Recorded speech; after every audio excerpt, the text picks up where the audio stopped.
En la gala de premiación, la directora me gritó: "Los adultos celebramos. Tú espera afuera". Mi jefe se burló: "¿Por qué desperdiciar un asiento en ti?". Vi cómo la hija del inversionista recibía mi premio. Entonces, saqué mi teléfono y dije: "Revisen su correo". Me fui y el infierno se desató para ellos. Si aún no estás suscrito al canal, haz clic en el botón de suscripción y activa la campanita para no perderte ninguna de nuestras historias. Tu apoyo significa todo para nosotros. Si esta historia te parece interesante, déjale un like. También me encantaría saber de qué ciudad eres. Déjanos el nombre de tu ciudad en los comentarios. Ahora, empecemos con la historia. Mi nombre es Elara Vargas y esta historia comienza con el frío. No el frío de mi natal Oaxaca, ese que huele a tierra mojada y pino, sino un frío distinto, estéril. Era el frío del mármol pulido del lobby del Club de Industriales en el corazón de la Ciudad de México, un frío que se te subía por las suelas de los zapatos y te recordaba que no pertenecías. En mis manos, apretaba una carpeta de cartón. Dentro no había simples papeles, estaba el trabajo de un año, noches sin dormir y fines de semana sacrificados. Estaba Raíz, mi algoritmo. Un sistema que podía predecir, con una precisión del 97%, las necesidades exactas de los cultivos de maíz nativo, optimizando el agua y los nutrientes para salvar a miles de pequeños agricultores. Era mi obra maestra. Y esa noche, se suponía que recibiría un reconocimiento por ello. Intenté entrar al gran salón, un universo paralelo donde el aire olía a perfume caro y a victoria ajena. Fue entonces cuando una figura se interpuso en mi camino. Verónica Ledesma, la directora de marketing, me miró como si yo fuera un error en su impecable evento. Su vestido brillaba, pero sus ojos no. El salón está lleno, niña, dijo, la palabra niña, goteando un desdén apenas disimulado. Parpadeé, confundida. Debe haber un error. Mi nombre está en la lista. Soy Elara Vargas, del Departamento de Agrotecnología. Verónica me escaneó de arriba abajo, sus ojos deteniéndose una fracción de segundo en mis zapatos, unos botines de piel sencillos, no los tacones de aguja que parecían ser el uniforme no oficial. Una comisura de su labio, pintado de un rojo sangre, se curvó en algo que pretendía ser una sonrisa pero que no alcanzó sus ojos fríos. Mi cerebro, acostumbrado a analizar datos, empezó a procesar. Variable, espacio físico. Probabilidad de saturación real, baja. Intención, exclusión deliberada. Probabilidad, alta. Los adultos estamos celebrando los logros de la empresa, sentenció, su voz cortante como un cristal roto. Tú puedes esperar afuera. ¿Entiendes? Cerca de ahí, escuché una risita. Era Ricardo Montes, mi jefe, el hijo del director de operaciones. Le dijo a un colega, lo suficientemente alto para que yo lo oyera, ¿para qué desperdiciaríamos un asiento en ella? Es solo una analista de campo. El golpe final llegó cuando mi mirada atravesó el umbral del salón. 12 mesas, 120 asientos. Ocupación, 80%. Había 24 sillas vacías. La excusa de Verónica no era una mentira, era un insulto directo a mi inteligencia. Y entonces la vi. En la mesa principal, sentada junto al CEO, radiante bajo los reflectores, estaba Sofía de la Torre, la becaria, la sobrina del mayor inversionista de la empresa. En la pantalla gigante detrás de ella, unas letras doradas anunciaban el Premio a la Innovación Agrícola del Año, otorgado a Sofía de la Torre. Por su proyecto. Por mi raíz. En ese instante, algo dentro de mí hizo clic. No fue el sonido de un corazón rompiéndose, sino el de un interruptor cambiando de posición. El dolor, la frustración, la humillación de años de trabajo robado se cristalizaron, no en una lágrima, sino en una calma helada y absoluta. El sistema estaba corrupto. Los parámetros de mérito y esfuerzo eran nulos. Para ganar, debía cambiar el algoritmo. Saqué mi teléfono. Mis dedos no temblaban. Se movieron con una precisión quirúrgica sobre la pantalla. Abrí una nota preguardada, copié un texto, abrí mi correo, pegué el texto en un nuevo mensaje dirigido a una lista de distribución que incluía a cada directivo y miembro del consejo, y presioné enviar. Levanté la vista. Verónica y Ricardo aún me miraban con suficiencia. No se preocupen por la silla, dije, mi voz clara y firme, cortando el murmullo del salón. Ya no la necesito. Me di la vuelta y caminé hacia la salida, justo cuando el primer eco de una notificación de correo electrónico resonó dentro del salón. Luego otro. Y otro. Como las primeras gotas de una tormenta que estaba a punto de arrasarlo todo.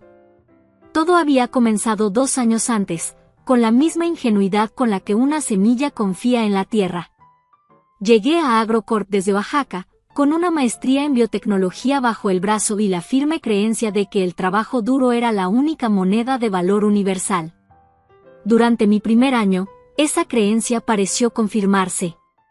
Desarrollé un sistema de detección de plagas un 40% más rápido y un modelo predictivo para el uso del agua que le ahorró a la empresa millones. Estaba eufórica. Creía que había encontrado mi lugar. El ecosistema cambió con la llegada de Ricardo Montes. Venía precedido por una reputación de dinamizador, un joven prodigio que convertía en oro todo lo que tocaba.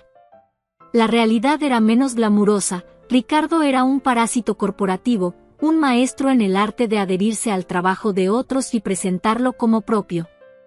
La primera vez que me ocurrió, pensé que era un malentendido.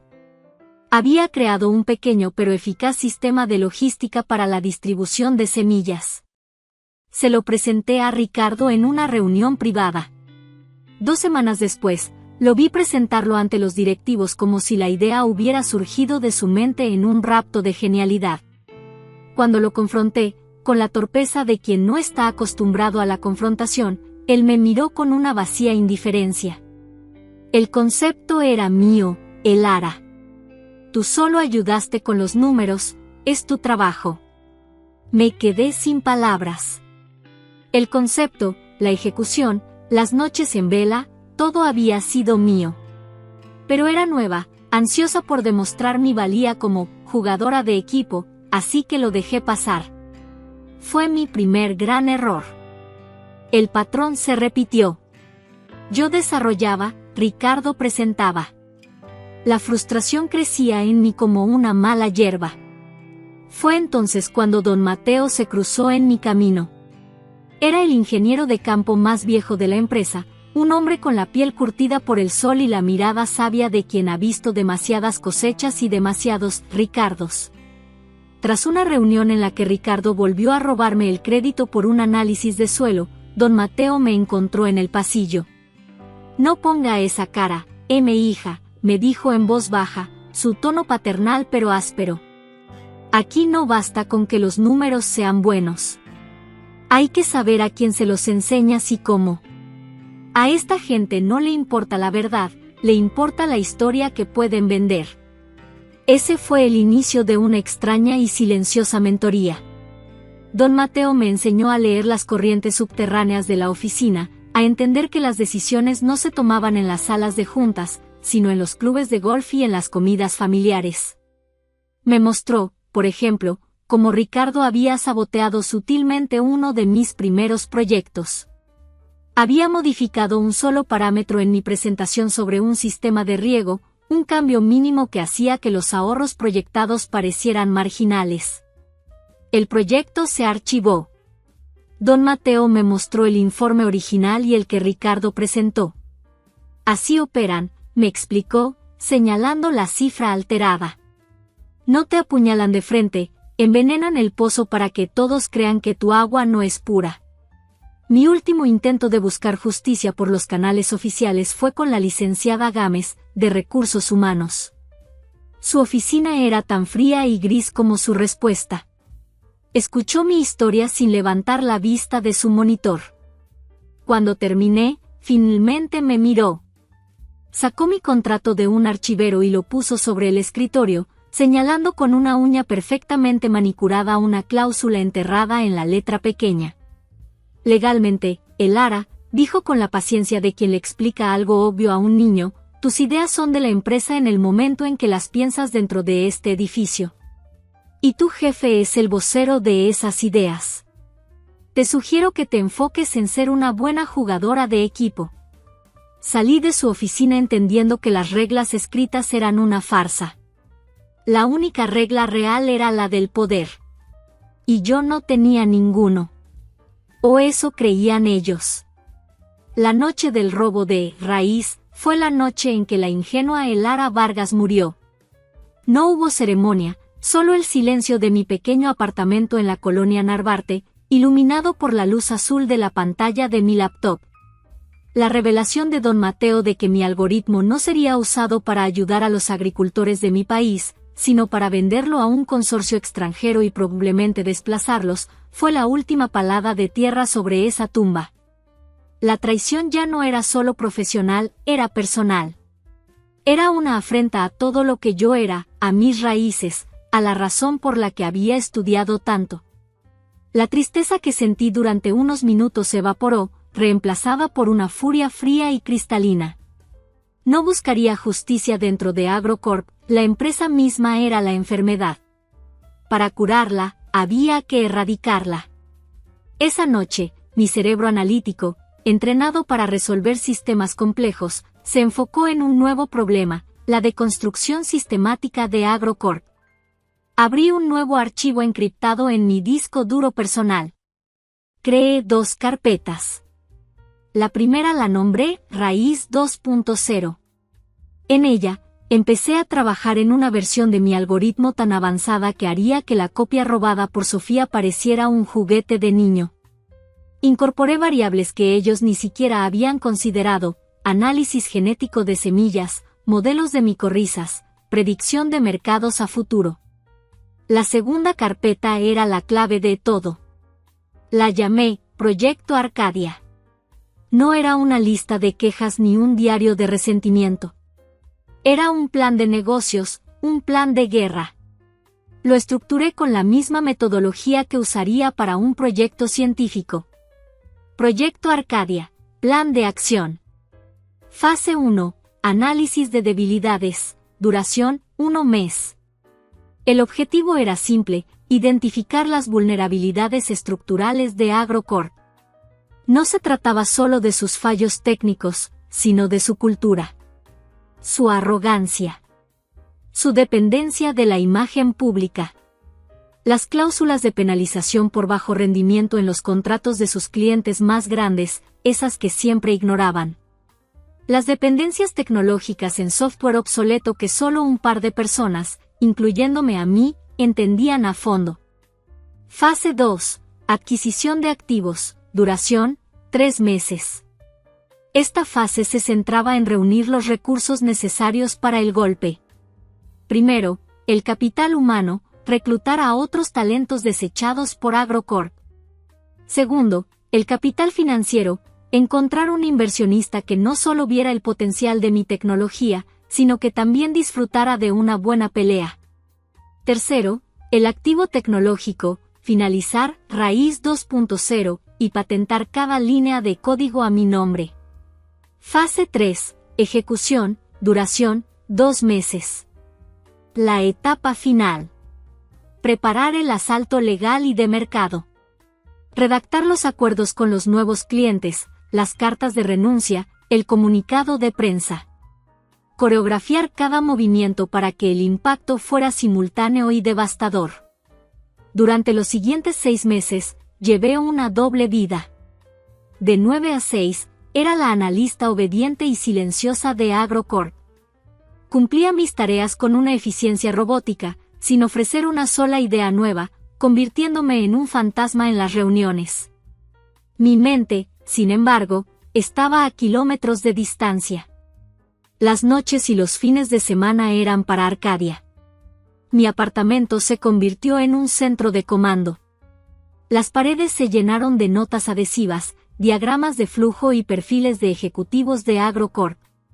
Mi cerebro, que una vez se deleitó encontrando patrones en el crecimiento del maíz, ahora encontraba un placer oscuro en identificar los patrones de la corrupción y la incompetencia de la empresa. Estaba más agotada, más concentrada y más viva que nunca. Ya no era una víctima. Era una arquitecta.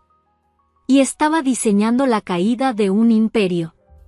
La segunda fase del proyecto Arcadia era la más delicada. No podía hacerlo sola. Necesitaba un equipo, pero no cualquier equipo. Necesitaba a los desterrados, a los olvidados, a los otros fantasmas que AgroCorp había creado. Personas cuyo talento había sido exprimido y luego desechado. Mi primer objetivo fue Leonardo, un químico brillante con una especialización en bioquímica del suelo. AgroCorp había patentado a nombre de su gerente una fórmula de fertilizante orgánico que él había pasado 2 años desarrollando. Lo encontré trabajando en un laboratorio comercial, mal pagado y profundamente cínico. No me acerqué a él con una historia de lágrimas y venganza. Agendé una reunión en un café de la colonia Roma, un territorio neutral. Le presenté mi laptop y abrí una presentación. Leonardo, comencé, no vengo a ofrecerte que nos quejemos juntos. Vengo a proponerte un negocio. Le mostré el plan de Arcadia. Le expliqué la sinergia, mi biotecnología para las plantas, su química para el suelo. AgroCorp se quedó con la patente de tu fórmula, pero tú tienes algo que ellos nunca podrán poseer, el cerebro que la creó. Te ofrezco la oportunidad de ser dueño de tu propio genio. Te ofrezco acciones, no un salario. Te ofrezco la oportunidad de construir algo que perdure. Vi cómo el cinismo en sus ojos luchaba contra una chispa de la vieja pasión. Hizo preguntas difíciles sobre el modelo de negocio, la escalabilidad, el riesgo. Respondía a cada una con datos y proyecciones. Al final de la hora, asintió lentamente. Estoy harto de hacer ricos a idiotas. Cuenta conmigo. Mi siguiente recluta fue Carmen, una maestra de la logística que había diseñado toda la red de distribución de la división de perecederos. Una red que el padre de Ricardo, el CEO, presumía en cada reunión del consejo como su propio logro estratégico. Carmen había renunciado 6 meses atrás, agotada de ser invisible. La encontré dando consultoría de forma independiente. El enfoque fue el mismo. Un plan de negocios. Una visión. La promesa de equidad. Le mostré cómo su experiencia, combinada con mi tecnología y la química de Leonardo, podía crear una cadena de suministro tan eficiente que haría que la de AgroCorp pareciera de la edad de piedra. Podemos ofrecer a los clientes entregas más rápidas, menos mermas y una trazabilidad completa desde la semilla hasta el estante, le dije. Podemos venderles eficiencia real, no solo un PowerPoint bonito. Carmen sonrió por primera vez en toda la reunión. Me gusta la idea de vencerlos con las mismas armas que ellos creen dominar. 1 a 1, reuní a mi equipo. 7 en total. Un programador al que le habían robado el código de la app interna de la empresa, una experta en relaciones comerciales que había sido desplazada por la amante de un director, y otros 3 ingenieros brillantes relegados a tareas de mantenimiento. Don Mateo fue mi brújula durante todo el proceso. No se unió directamente, estaba demasiado cerca de su jubilación. Pero actuó como mi validador silencioso, mi fuente de inteligencia. Fue él quien me confirmó cuáles de los grandes clientes de AgroCorp estaban más insatisfechos, listos para saltar del barco a la primera oportunidad. Están hartos de las promesas de Ricardo y de la arrogancia de su padre, me dijo un día mientras compartíamos un café de olla cerca de la oficina. Solo necesitan un empujón.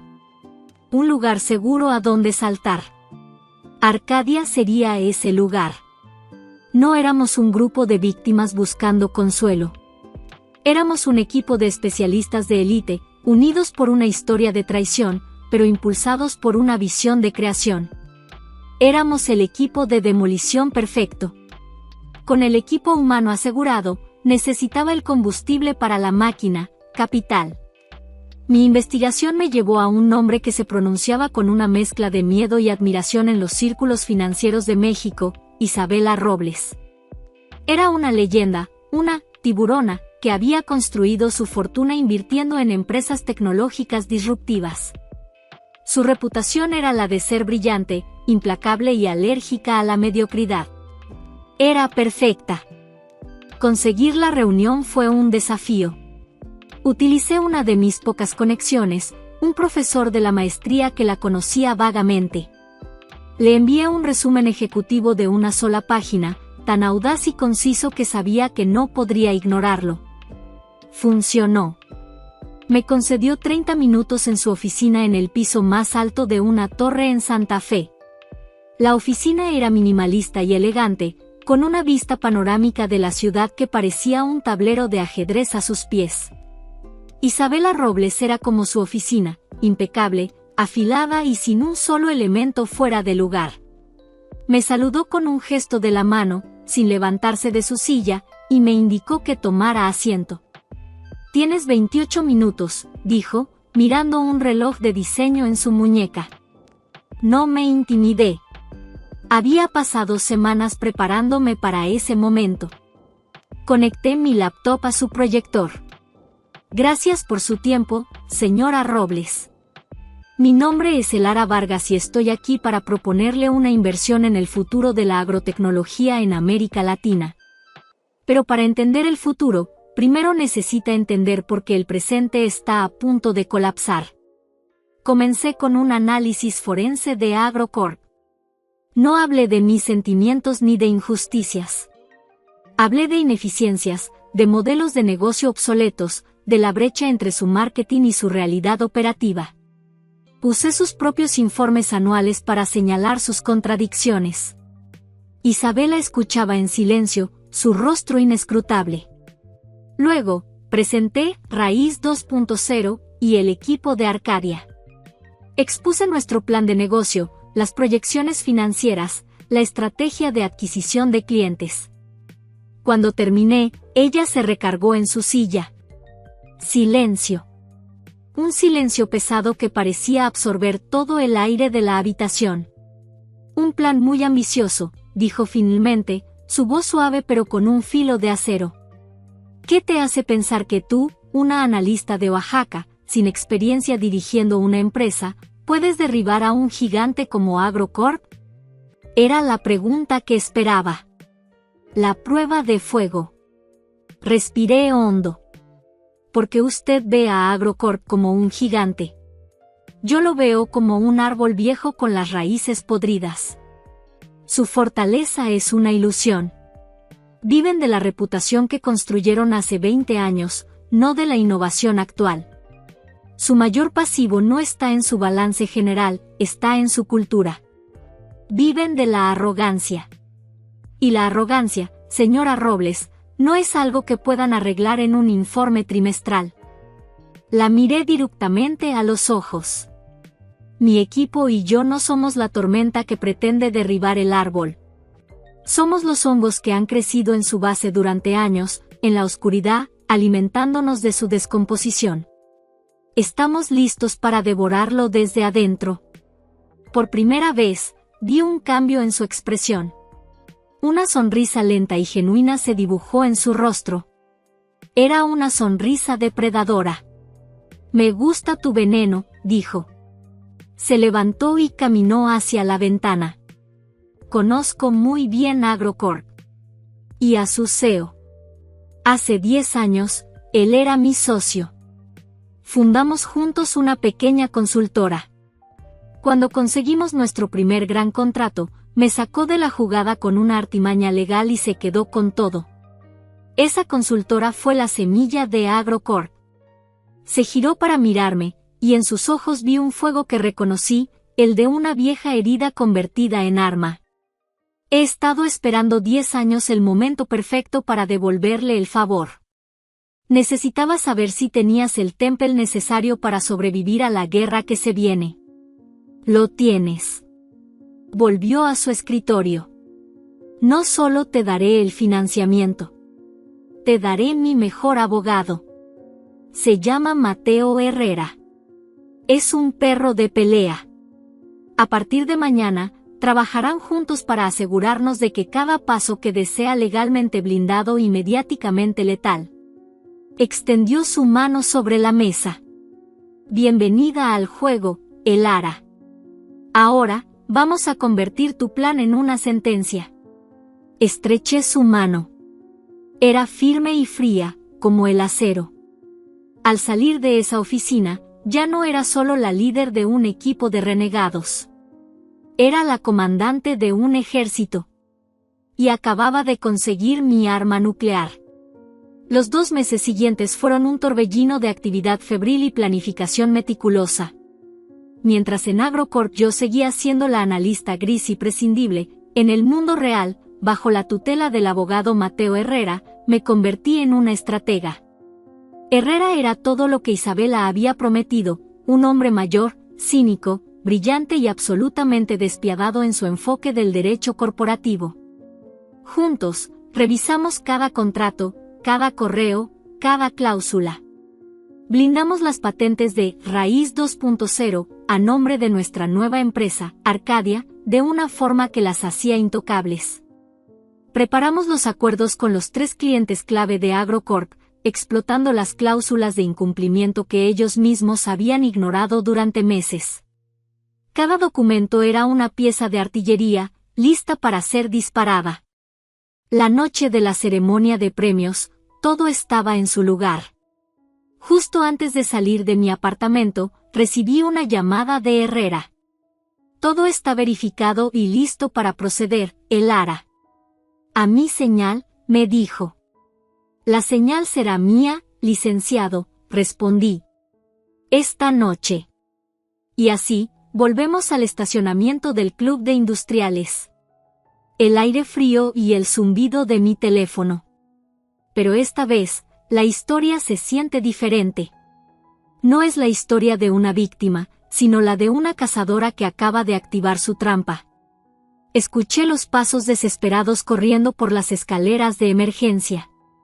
Era Fernando, el vicepresidente de operaciones, un hombre que siempre vestía trajes impecables y ahora parecía un náufrago, con la corbata torcida y el rostro pálido y sudoroso. Elara, espera, jadeó, deteniéndose a unos metros de mi viejo Tsuru, que parecía una pieza de museo entre los Mercedes y Audis. No puedes hacernos esto. Lo miré sin expresión. ¿Hacerles qué, Fernando? ¿Renunciar? Creí que era mi derecho. Los clientes. Las renuncias en masa. Esto es un ataque coordinado. Lo llamaría una reubicación de talento hacia un entorno más meritocrático, repliqué, mi voz tranquila. Él dio un paso adelante, intentando recuperar su aire de autoridad. Los clientes tienen contratos de exclusividad. Te demandaremos hasta dejarte en la calle. ¿De verdad quieres hablar de contratos, Fernando?, pregunté, y por primera vez esa noche, sonreí. Fue una sonrisa sin alegría, afilada como un bisturí. ¿Revisaste la cláusula de penalización por bajo rendimiento en el contrato con Alimentos del Norte? Porque mi abogado sí lo hizo, y se activó hoy a las 7 de la tarde con la notificación de su tercer fallo de entrega consecutivo. ¿O deberíamos hablar de la definición de tecnología competidora? Porque cuando desestimaron mi proyecto original por no ser viable, su propio equipo legal creó un precedente que define mi nuevo algoritmo como una categoría completamente nueva, no sujeta a mi antiguo acuerdo de no competencia. Gracias por eso, por cierto. Fernando me miró, su boca abriéndose y cerrándose sin emitir sonido. Lo estaba desmantelando, no con acusaciones, sino con su propia negligencia, con las armas que ellos mismos me habían dado. Abrí la puerta de mi coche. El chirrido del metal viejo fue el único sonido en el silencio tenso. Dile a tu jefe, dije, mirándolo por encima del hombro antes de entrar, que esto no es un ataque. Es una auditoría. Y han fallado estrepitosamente. Arranqué el motor. El sonido humilde de Mitsuru fue, en ese momento, el rugido más poderoso del mundo. Mientras me alejaba, vi por el espejo retrovisor cómo más ejecutivos, incluyendo al CEO, salían corriendo al estacionamiento, sus rostros una máscara de pánico y confusión. Parecían hormigas cuyo nido acababa de ser pateado. Y yo era la que llevaba la bota. La nueva oficina de Arcadia era un espacio industrial reconvertido en la colonia Doctores, un lugar sin pretensiones que olía a pintura fresca y a café barato. Cuando llegué, mi equipo ya estaba allí. No había mármol ni candelabros, solo mesas de trabajo que habíamos ensamblado nosotros mismos el fin de semana anterior y una energía eléctrica que podría haber iluminado todo el edificio. Leonardo me pasó una caja de pizza y Carmen me sirvió un café en un vaso de unicel. ¿Cómo te fue?, preguntó Leonardo, sus ojos brillando con una emoción que yo no le había visto en años. Digamos que la fiesta terminó antes de que sirvieran el postre, respondí, y todos se echaron a reír. Una risa de liberación, de nervios, de victoria. Pasamos las siguientes horas como estrategas en un cuarto de guerra, monitoreando las consecuencias de nuestra ofensiva. A la mañana siguiente, la tormenta mediática estalló. Los titulares de los portales financieros serán brutales. Nace Arcadia, el nuevo disruptor del sector agrotecnológico, fundado por extalentos de AgroCorp. Poco después, acciones de AgroCorp se desploman un 15% en la apertura tras éxodo masivo de personal y pérdida de 3 clientes clave. Vimos en vivo la desastrosa conferencia de prensa del CEO. El hombre que la noche anterior brindaba por su éxito, ahora tartamudeaba, intentando asegurar a los inversionistas que la partida de algunos empleados no afectaría las operaciones. El mercado no le creyó. Durante su discurso, las acciones cayeron otros 5 puntos. El clavo en el ataúd fue el anuncio de que Ricardo Montes había decidido buscar otras oportunidades. No sentí satisfacción, solo la fría confirmación de que su cultura de chivos expiatorios seguía intacta. Nuestros teléfonos no dejaban de sonar. Eran clientes potenciales, periodistas, incluso otros empleados de AgroCorp preguntando si teníamos vacantes. Esa tarde, mientras coordinábamos nuestra primera reunión con un nuevo cliente, sonó mi teléfono personal. Un número privado. Contesté y puse el altavoz para que mi equipo escuchara. Señorita Vargas, dijo una voz grave y autoritaria, acostumbrada a dar órdenes, no a pedirlas. Era Carlos de la Torre, el presidente del consejo de AgroCorp. El abuelo de Sofía. El rey. Soy yo, respondí con calma. Creo que usted y yo tenemos que hablar. La escucho. He revisado la situación, comenzó, su tono duro. Lo que ha hecho es un acto de sabotaje industrial. Nuestro equipo legal tiene recursos que usted no puede ni imaginar. La aplastaremos antes de que su Arcadia venda su primer producto. Mi equipo me miró, la tensión palpable. Respiré hondo. Señor de la Torre, antes que nada, le informo que esta llamada está siendo grabada con fines de calidad y seguridad. Ahora, hablemos de legalidad. Deberíamos discutir cómo su nieto, Ricardo Montes, falsificó los informes de rendimiento de mis proyectos en el primer y segundo trimestre del año pasado, con la aprobación del CEO, su yerno. Porque tengo los correos originales, con metadatos verificables. Estoy segura de que a la Comisión Nacional Bancaria y de Valores le encantaría verlos. Silencio. Un silencio tan profundo que pude escuchar su respiración entrecortada al otro lado de la línea. Escuché una voz femenina de fondo, ahogada, probablemente Sofía. El tono del magnate cambió drásticamente. La furia se había convertido en un intento de control mal disimulado. ¿Qué es lo que quieres, muchacha? Dime qué quieres para que esto se detenga. Dinero, un puesto, acciones. Nombra tu precio para volver. Miré a mi equipo. A Leonardo, a Carmen, a todos los que habían apostado su futuro en mi plan. Sonreí. No quiero volver, señor de la Torre, dije, mi voz llena de una nueva autoridad. Quiero comprar. Comprar su división de logística agrícola.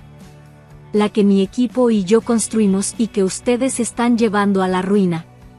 Hice una pausa. Le ofrezco $1 por ella.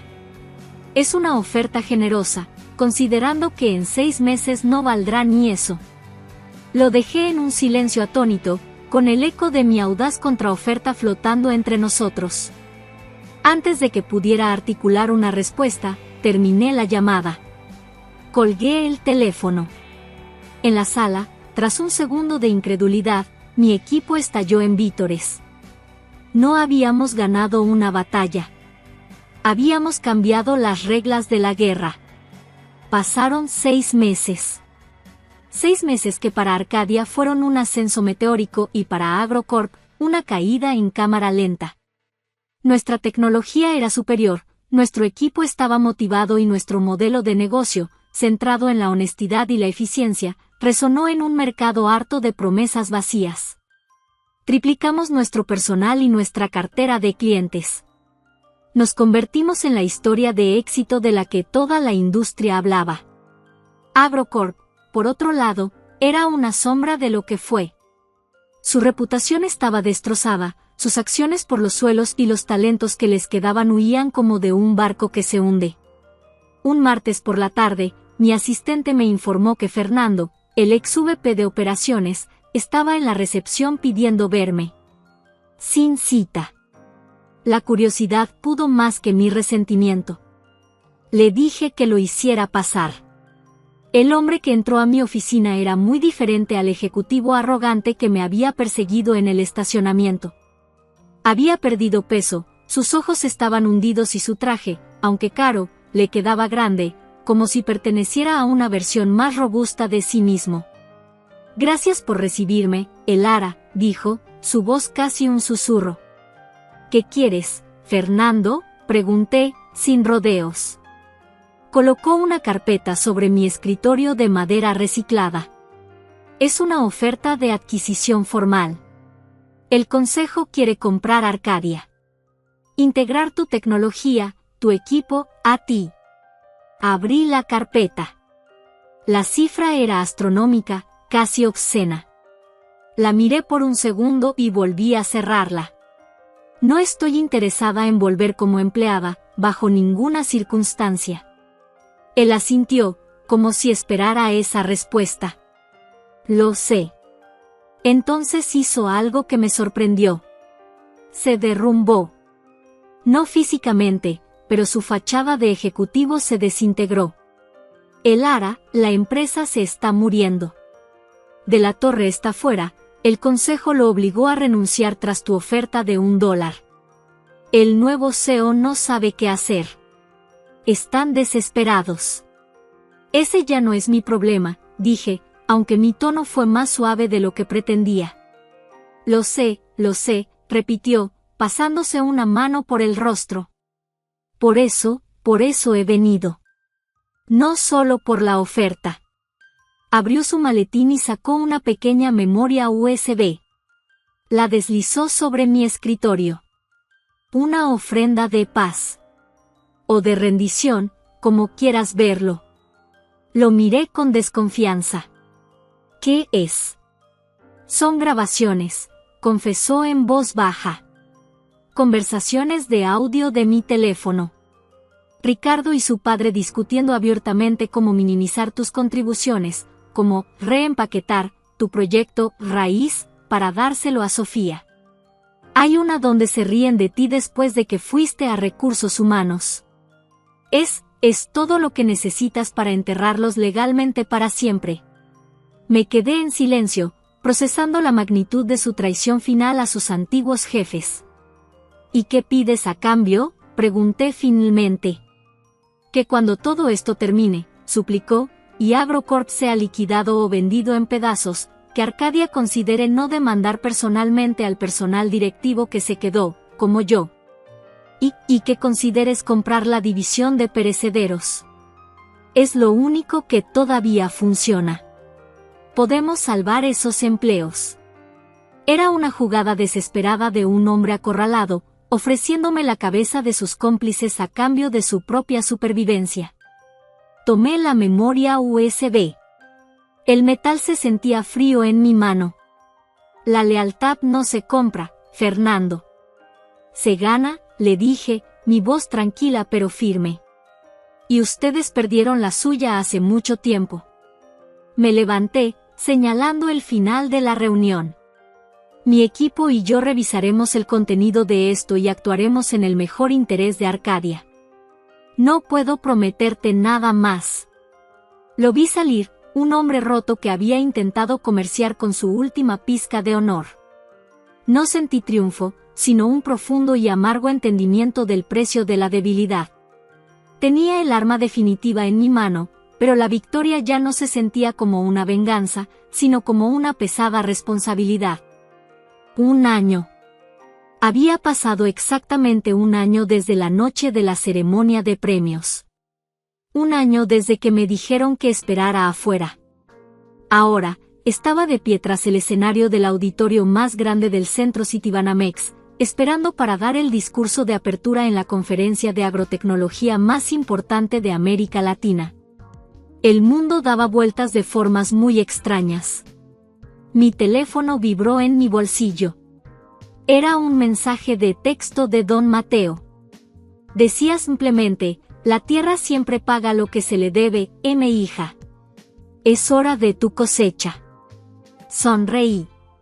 El presentador anunció mi nombre y una ola de aplausos llenó el auditorio. Caminé hacia el podio, sintiendo cientos de miradas sobre mí. En las primeras filas, distinguí rostros familiares. El ex CEO de Agrocorp. Varios de los directores que habían presenciado mi humillación. Verónica Ledesma, cuyo rostro ahora mostraba una máscara de forzada neutralidad. Y Fernando, que parecía haber envejecido 10 años. Ya no me miraban con desprecio. Me miraban con una mezcla de miedo, asombro y un respeto a regañadientes. Llegué al micrófono. El auditorio quedó en silencio. Respiré hondo, dejando que el momento se asentara. Buenas tardes, comencé, mi voz resonando clara y fuerte. Los adultos estamos celebrando. Tú puedes esperar afuera. Un murmullo recorrió la sala. Vi a Verónica Ledesma encogerse visiblemente en su asiento. Esas palabras, continué, me las dijo alguien hace exactamente un año. Y en cierto modo, tenían razón. Yo no pertenecía a esa celebración. Estaba esperando ser validada por un sistema que no estaba diseñado para reconocerme. Estaba midiendo mi valor con la vara de otros. Esa noche me di cuenta de algo fundamental. Me dijeron que esperara afuera. Y lo hice. Esperé, observé y usé ese tiempo para aprender las reglas de su juego. Y luego, decidí que su juego era mediocre. Así que construí uno mejor. Durante los siguientes 20 minutos, conté mi historia. No mencioné nombres ni a Agrocorp. No necesitaba hacerlo.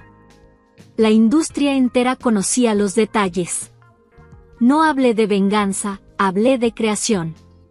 No hablé de la caída de otros, sino del ascenso de una idea.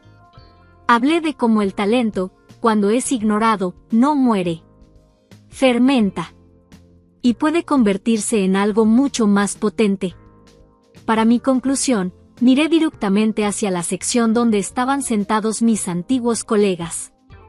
Hay una lección en todo esto, dije, bajando la voz, forzando a todos a inclinarse para escuchar. Muchos de nosotros pasamos nuestras carreras luchando por un asiento en la mesa. Tratando de demostrar que somos dignos de estar ahí. Pero les digo esto, no busquen un asiento en una mesa que no fue construida para ustedes. Hice una pausa, dejando que las palabras calaran. Diseñen y construyan su propia mesa. Una donde el mérito sea la madera, la integridad los clavos y el respeto el barniz que la protege. Esas son las únicas mesas que perduran. Esas son las únicas mesas que importan. Terminé mi discurso.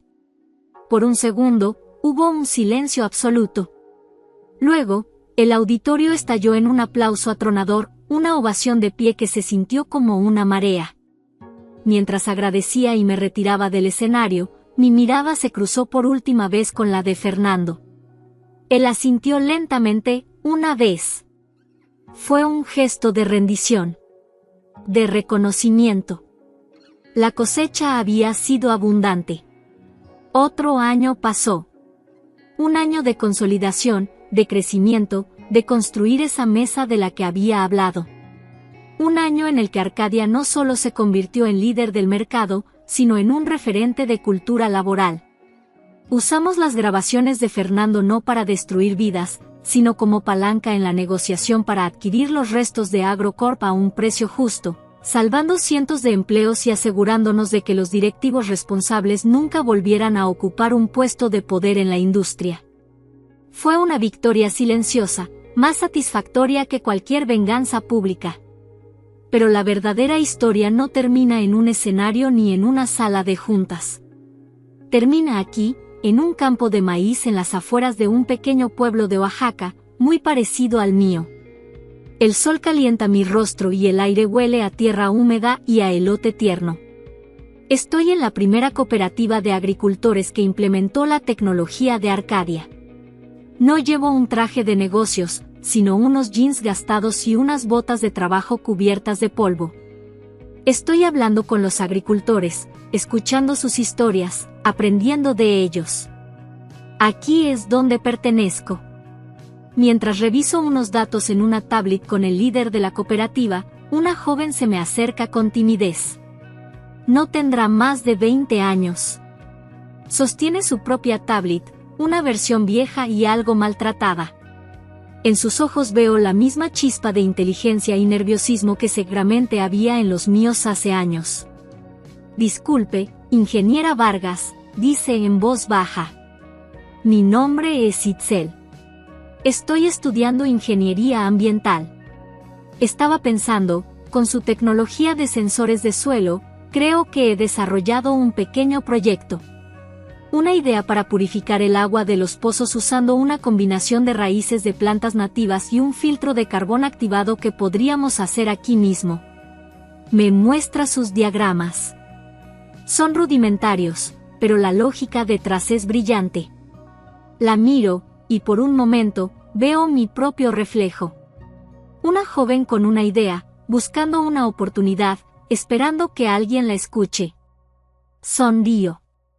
Una sonrisa genuina, cálida, que nace desde muy adentro.